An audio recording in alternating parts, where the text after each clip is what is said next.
نعوذ بالله السميع العليم من كل شيطان رجيم بسم الله الرحمن الرحيم الحمد لله والصلاة والسلام على رسول الله صلى الله عليه وسلم سبحانك لا علم لنا إلا ما علمتنا إنك أنت العليم الحكيم رب اشرح لي صدري ويسر لي أمري واحلل عقدة من لساني يفقه قولي اللهم إنا نسألك علما نافعا ورزقا طيبا وعملا متقبلا ربي زدنا علما يا كريم برحمتك يا أرحم الراحمين.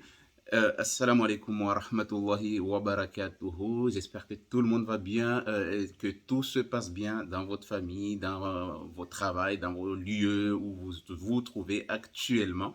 Moi, alhamdoulilah, tout va bien et c'est des jours meilleurs, hein. Il y a des moments auxquels tout va bien et des moments auxquels il y a des jours pour et des jours contre. Donc du coup, on fait avec et on remercie Allah Azza wa Jal de nous aider, de nous avoir donné la santé aujourd'hui et on se retrouve pour une nouvelle vidéo. Donc du coup, ceux qui ne sont pas encore abonnés, abonnez-vous sur la chaîne Akirid, Inch'Allah Ta'ala, pour que vous puissiez suivre les vidéos et avoir les nouvelles vidéos qui sortent à peu près une fois tous les semaines ou une fois tous les 2 semaines, ça dépend du temps. Donc du coup, aujourd'hui, je compte vous parler pour vous booster un peu, motiver un peu, pour que vous puissiez aussi motiver les gens de votre famille concernant le fait qu'ils sont à la maison, ils n'arrivent pas à s'en sortir, ils n'arrivent pas à se débloquer, ils ont fait des ruqya, mashallah ta'ala, ils ont compris que c'est Allah Azza wa Jal qui guérit, ils ont compris que c'est le Coran, wa nunazzilu min al-Qur'an,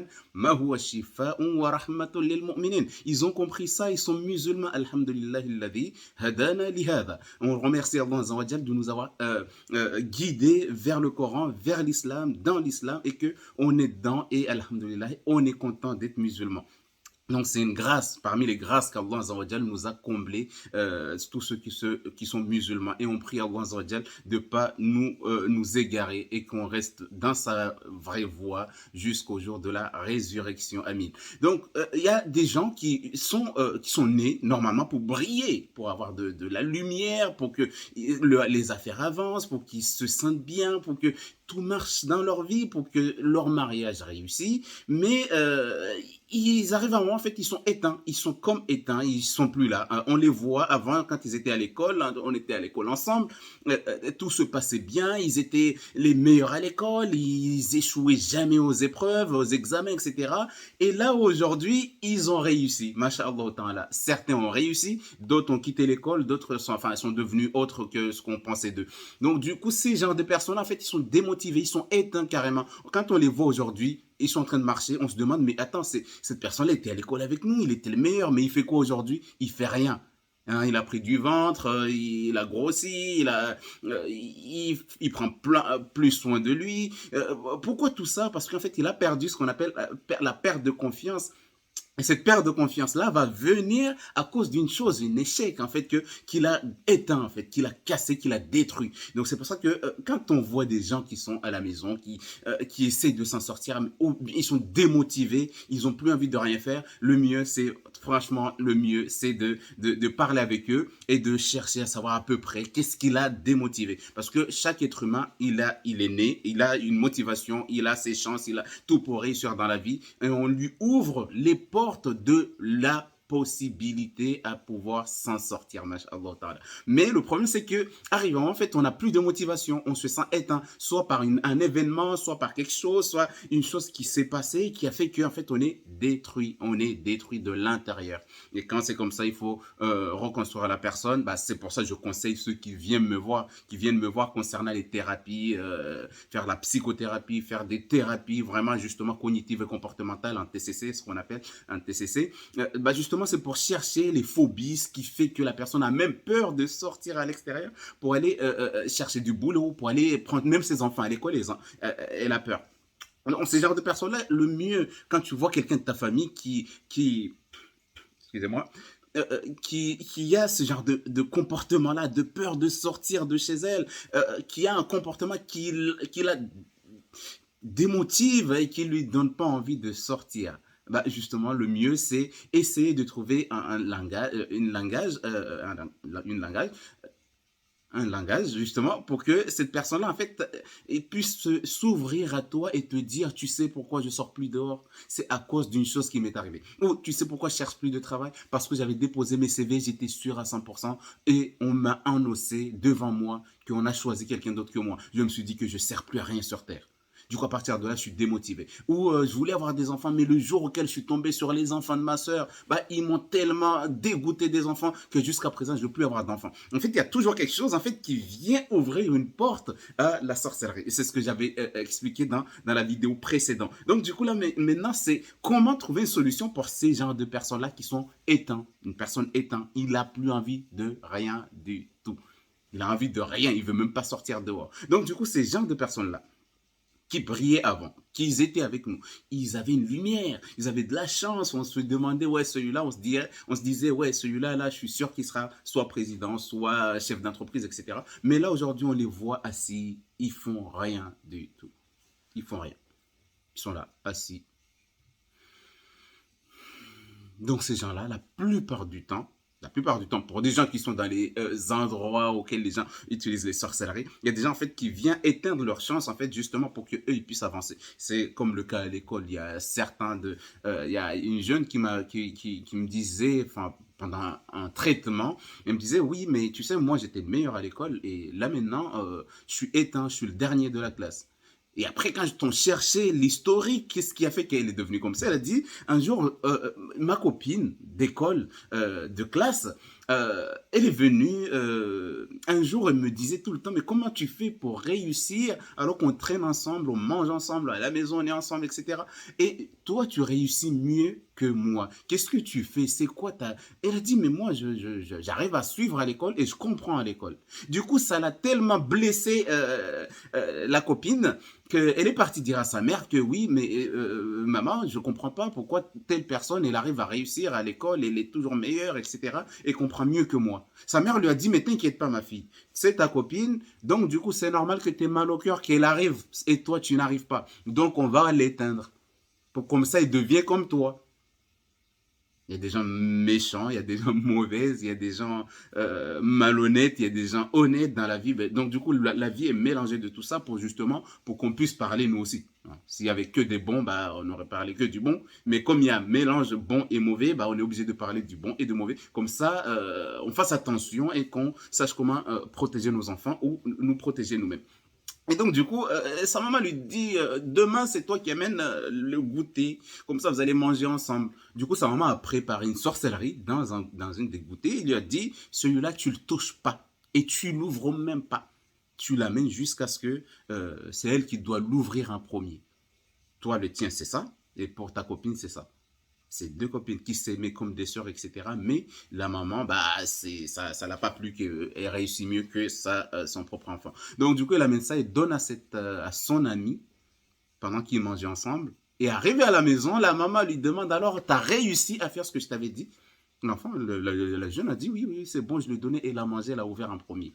Et après, sa maman lui demande, une fois qu'elle a mangé, alors elle était comment? Elle a dit, elle a dormi toute la journée. Pendant que les gens écoutent en classe, la fille a dormi toute la journée, l'autre. Et il était éteint. Donc c'est pour dire qu'il y a des gens en fait qui font des sorcelleries pour t'éteindre. Ça vient ta lumière ou tes chances en fait, ils ont du mal à accéder à ton corps justement pour que tu puisses avancer. Donc il y en a plein, hein, il y en a d'autres auxquels il y a d'autres auxquels c'était un jeune homme avec son ami aussi et sa maman régulièrement en fait lui a dit mais lui a dit en face au copain de son fils, mais comment se fait-il que à chaque fois tu changes de chaussures et que mon fils vient tout le temps me dire mon ami a changé de chaussures, moi aussi je vais changer. Du coup, ça l'a blessé à la dame. Elle ne voulait pas que son enfant, en fait, copie l'autre. Du coup, elle a fait quoi? Bah, elle a cassé l'avancement de l'autre pour que son fils ne vienne plus l'embêter.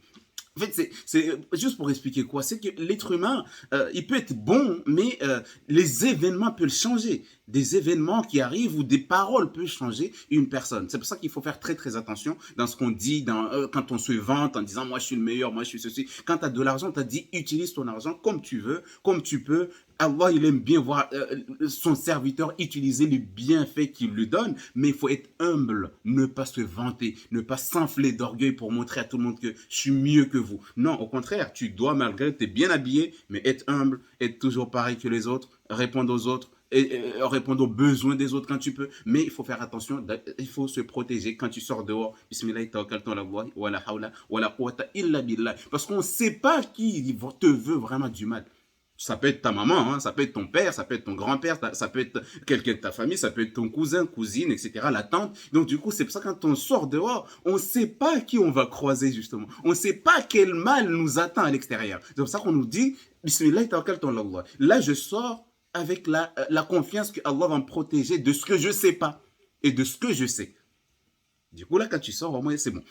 Donc, pour les gens qui sont éteints comme ça, les gens de la famille qui sont éteints, qui se retrouvent éteints à la maison, ils n'arrivent pas à sortir. Donc, une fois que tu as cherché à savoir qu'est-ce qu'il a éteint, s'il te dit qu'il n'y a rien, bon, tu peux l'envoyer vers les thérapeutes. Comme ça, on a des questions auxquelles on va poser à la personne, à creuser jusqu'à ce qu'on trouve vraiment d'où vient le problème. Parce que la plupart des gens, les gens, ils ne savent pas qu'est-ce qu'ils ont comme problème. Mais c'est quand on pose des questions, on est en train de demander alors qu'est-ce qui s'est passé, etc., etc. Donc, quand tu poses des questions approfondies, intime, qu'est-ce qui... Là, tu découvres pourquoi cet homme-là, il n'arrive pas à coucher avec son mari ou... voilà. Donc, avec sa femme. Voilà. Mais, donc, du coup, tu as tous ces genres de choses-là, en fait, qui te suivent dans la vie. Donc, c'est pour ça que la vie n'est pas que bleu, jaune, comme tu veux.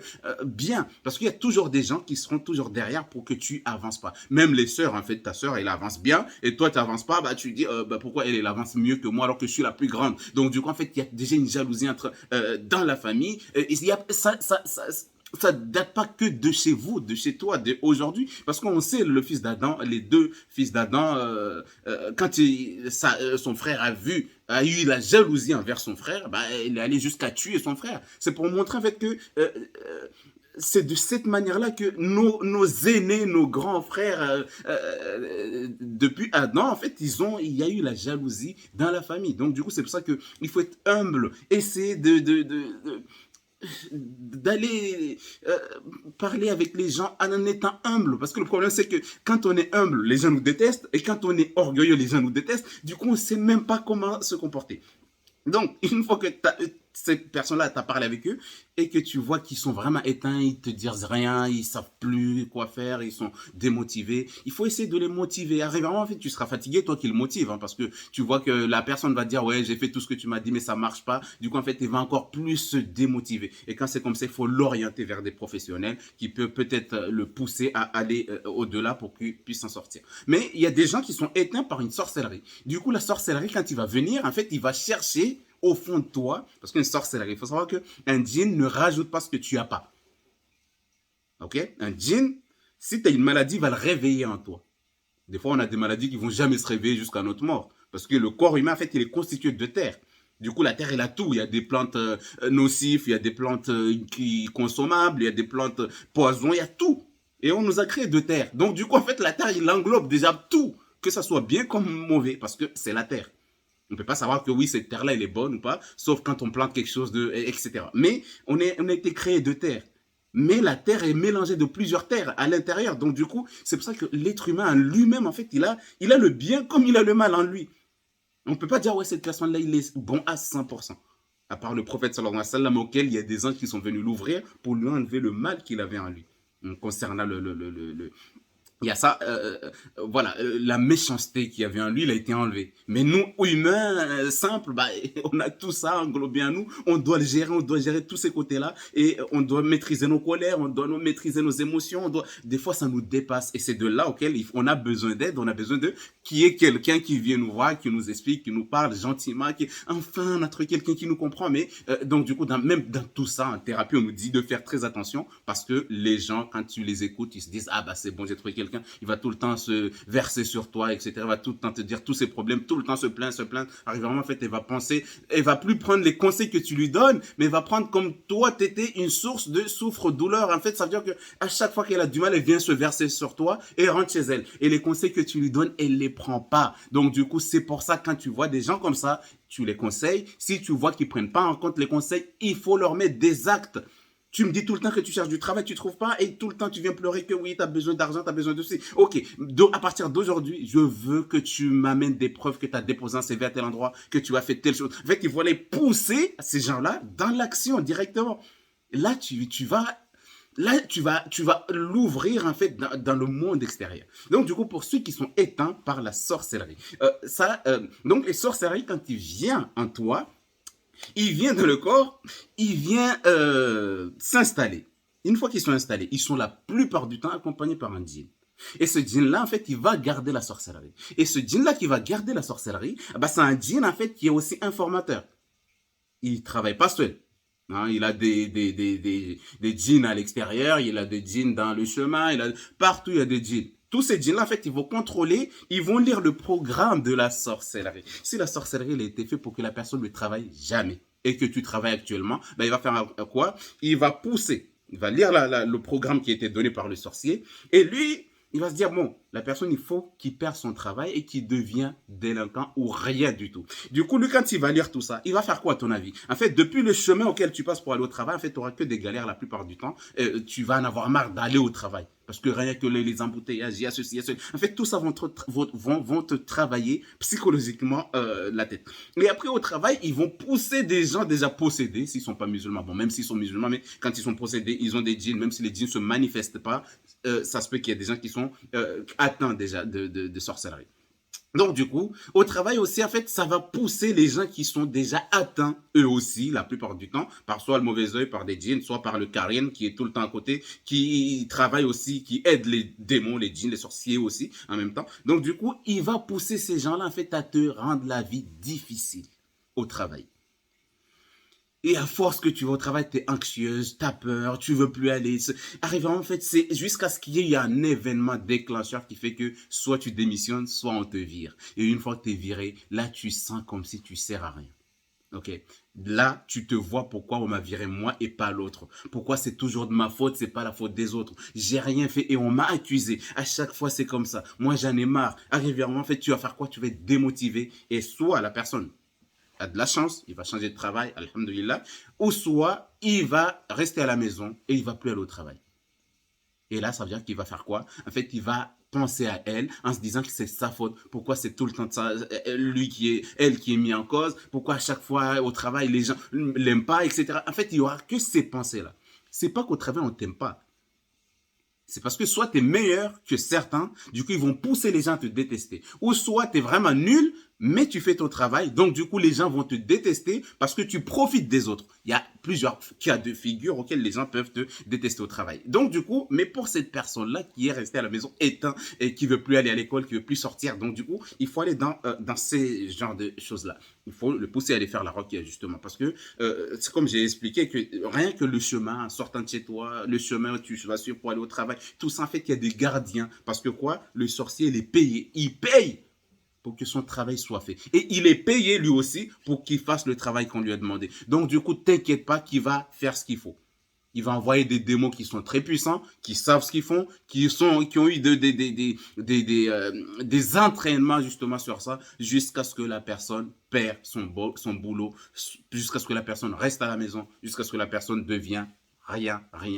Donc du coup, il y a des gens qui arrivent à s'en sortir parce que la sorcellerie les atteint à moitié. Donc du coup, ils ont la souffrance, mais ils sont toujours au travail. Ils galèrent, mais ils sont toujours là. Ils sont avec l'aide d'Allah Azawajal, ils sont toujours au travail. Donc c'est pour ça que donc ces genres de personnes-là, il faut beaucoup parler avec eux, surtout les motiver, leur dire, la femme surtout, elle doit faire un travail énorme. C'est le mari qui est comme ça, le pousser. Oui, ces gens-là sont jaloux de toi, c'est normal. En fait, c'est toi, les chefs, ils t'aiment bien. C'est pour ça que tous les gens sont contre toi, etc., etc. Il ne prend pas en compte. En fait, tout ce que tu lui dis, ça l'aide. Et si c'est la femme qui subit ça au travail, il faut que l'homme aussi soit parfait dans ses discussions, dans ses paroles. Parce que Allah Azawajal a dit quoi? Ça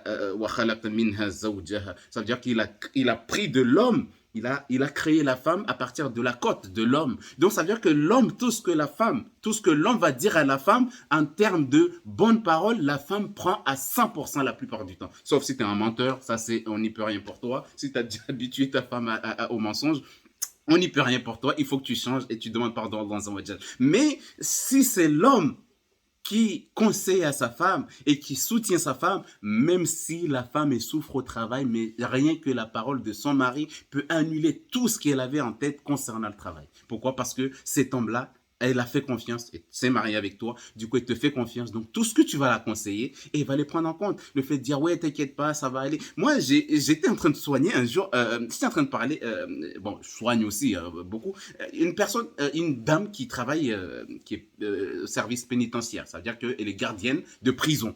Elle a dit, en prison là-bas, on l'insulte, on lui dit des paroles très lourdes à chaque fois. Quand elle sort du travail, c'est son mari qui vient le récupérer en voiture. Et le mari, il m'a dit, à chaque fois que je vois ma femme sortir du travail, je sais qu'elle a vécu un moment très dur au travail. Et du coup, j'attends à ce qu'elle vienne parler. Masha'Allah, ça c'est un vrai homme. Masha'Allah, tu vois ta femme, rien que la façon dont elle marche, la façon dont elle vient, tellement tu es habitué à elle, tu la regardes quand elle est habillée. Moi, quand je vois ma femme sortir du travail, je sais exactement ce qu'elle va me dire. Elle a souffert au travail. Et donc, du coup, la femme, dès qu'elle ouvre la porte de la voiture, elle se vide sur le mari. Ouais, on m'a fait ça. Il y a un prisonnier qui m'a fait ça, un prisonnier qui a dit ça. Ils m'ont dit des paroles méchantes. Le mari lui dit, mais t'inquiète pas. Ça, c'est le travail.